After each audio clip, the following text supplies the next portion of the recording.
Hello and welcome to education Mantra. आज करेंगे हम लोग एक्सरसाइज 5.1 का क्लास 10th। पिछले वीडियो में हम लोग किए थे इसका थ्योरी। आज हम 5.1 से चैप्टर स्टार्ट करेंगे। इसका फर्स्ट नंबर क्वेश्चन दिया है कि निम्नलिखित स्थितियों में से किन स्थितियों के संबंध संख्याओं की सूची एपी है और क्यों। जिनको इंग्लिश में है उसका क्वेश्चन यहाँ पर है। In which of the following situation does the list of number involved make a arithmetic progression and why. मतलब कौन सा अर्थमेटिक प्रोग्रेशन है और क्यों है। तो देखिए फर्स्ट नंबर क्वेश्चन है the taxi fare after each kilometre when the fair is ₹15 for the first kilometre and the ₹18 for each kilometre, ₹8 for each kilometre. यहाँ क्वेश्चन कर रहा है कि एक टैक्सी का किराया पहला किलोमीटर का 15 रुपया है और उसके बाद हर एक किलोमीटर बाद 8 रुपया उसमें जुड़ जाता है। मतलब पहला किलोमीटर का है 15 रुपया, उसके दूसरे किलोमीटर होगा 15 प्लस 8 रुपया, 15 प्लस 8। उसके बाद तीसरा होगा 15 प्लस 8 प्लस 8।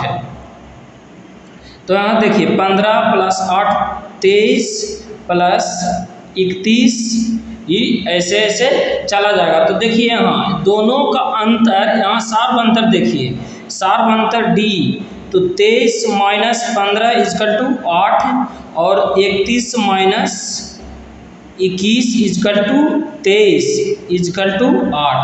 मतलब सार्व अंतर दोनों D1 और D2। मतलब D1 और D1 बराबर है किसका, D2 का। तो ये AP में होगा। तो लिखेंगे yes this is in AP में है। अब हम लोग दूसरा क्वेश्चन करेंगे। The amount of air present in a cylinder when A vacuum pump remove 1/4 of the air remaining in the cylinder eight A time. मतलब एक सिलेंडर में जितना वॉल्यूम है, जितना हवा है, उसका हर एक बार में 1/4 बाहर निकाल लिया जाता है। माना कि पहले V है तो अगला बार में क्या बचेगा, V माइनस V/4। उसके बाद में क्या बचेगा, V minus V/4 minus V/4। देखिए मान लिया कि V सिलेंडर में वैक्यूम में है, हवा आयतन है, जिसका आयतन है V। अगला बार में निकलेगा तो बचेगा 3V/4। उसके बाद निकलेगा तब बचेगा 3/4 का होल स्क्वायर इंटू V। उसके बाद निकलेगा तो 3/4 का होल क्यूब इंटू V।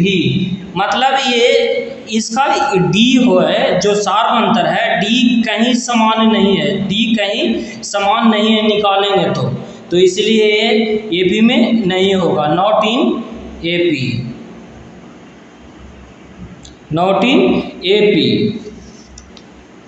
अब तीसरा क्वेश्चन है the cost of digging well after every metre of digging when its cost ₹150 for the first metre and rises by 50 for each subsequent metre. मतलब पहला मीटर के लिए 150 है, पहला मीटर के लिए 150 है और प्रत्येक मीटर बढ़ला पर पहला मीटर के बाद प्रत्येक मीटर बढ़ेगा तो इसमें 50 रुपया और एक्स्ट्रा जुड़ते जाएगा।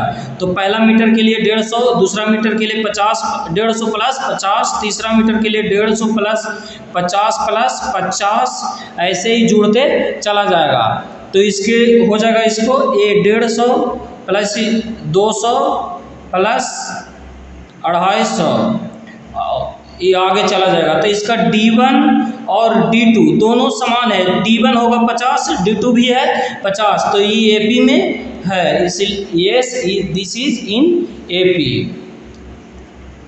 अब चौथा क्वेश्चन है the amount of money in the account every year when 10,000 is deposited at compound interest at 8% per annum. मतलब एक कंपाउंड इंटरेस्ट पर लगाया गया है 10,000 रुपये 8% की दर से। तो फर्स्ट ईयर का कंपाउंड इंटरेस्ट होगा 1 + 8/100 का होल फर्स्ट ईयर का। सेकंड ईयर का होगा 1 + 8/100 × 2। थर्ड ईयर का होगा 10,000 × 1 + 8/100 के पावर 3। मतलब ही इसके पावर में बढ़ोतरी हो रहा है, पहले 1 था फिर 2 हुआ अब 3 हुआ। तो ये इसका D1 और D2 मतलब ये दोनों का अंतर और ये दोनों का अंतर बराबर नहीं होगा घटाने पर, तो इसलिए लिखेंगे इसको not in AP, not in AP। अब यहाँ से हम लोग के समझ में आया कि कंपाउंड इंटरेस्ट और वॉल्यूम, कंपाउंड इंटरेस्ट और वैल्यूम दोनों AP में नहीं होता है, दोनों AP में नहीं होता है। Hello and welcome to education Mantra. आज हम लोग करेंगे एक्सरसाइज 5.1 का क्वेश्चन नंबर 2। क्वेश्चन है write first 4 term of AP when the first term A and common difference D, first term A and common difference D are given as below. मतलब कह रहा है कि फर्स्ट 4 टर्म लिखिए अगर उसका A और कॉमन डिफरेंस D दिया हुआ है। तो फर्स्ट 4 टर्म तो A2, A3, A4, A5 निकालना है। मतलब फर्स्ट 4 टर्म दिया है तो फर्स्ट टर्म तो 10 हो गया, इसके बाद 4 टर्म और हम लोग निकाल लेंगे। तो फर्स्ट टर्म तो यहाँ 10 हो गया।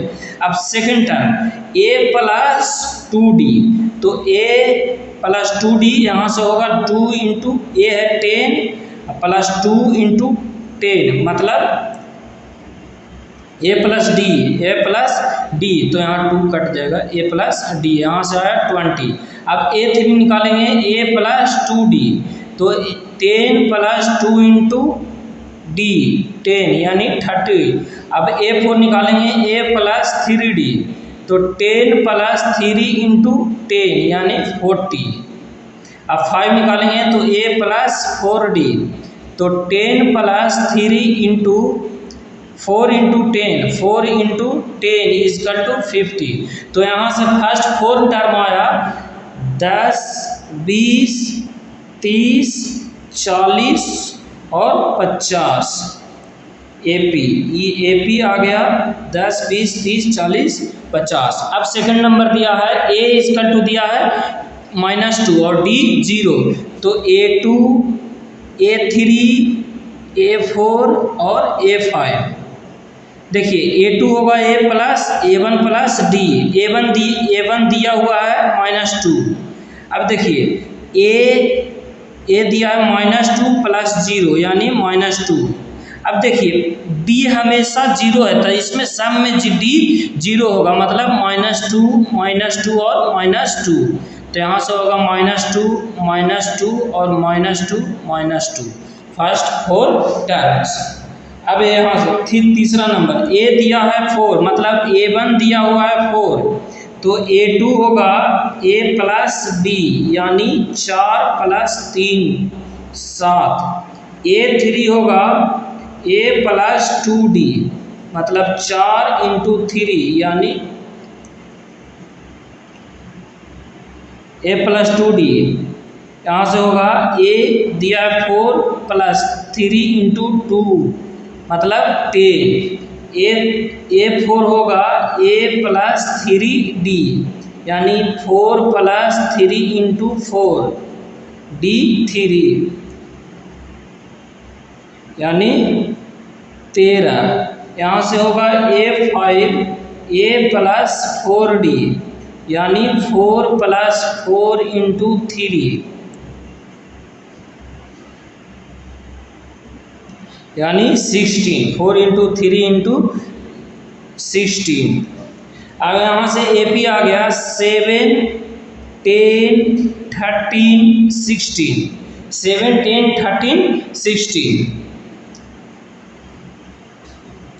अब 4 नंबर दिया है A = ए इजकल टू -1 और डी इजकल टू 1/2, तो A1 हो गया -1, A2 होगा A प्लस -1 प्लस 1/3 यानी -2/3 यहाँ से 2 दिया है, D बराबर 1/2 है, तो यहाँ से होगा -1/2 A3 होगा -1 प्लस 2 इंटू 1/2 यानी 2 इंटू 1/2 यानी 0।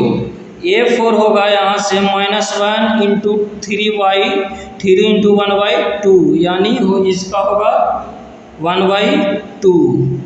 तो यहाँ से आ गया -1 -1/2 0 1/2 और 100 4 नंबर। अब 5 नंबर A दिया है -1.25 और D दिया है -0.25, तो A1 यहाँ से होगा -1.25, A2 होगा A प्लस यानी -1.25 प्लस 0.25 यहाँ से -0.25 यहाँ से हो जाएगा ये -1.50। अब A3 होगा -1.25 प्लस 2 इंटू 0.25 यानी ये होगा -1.75।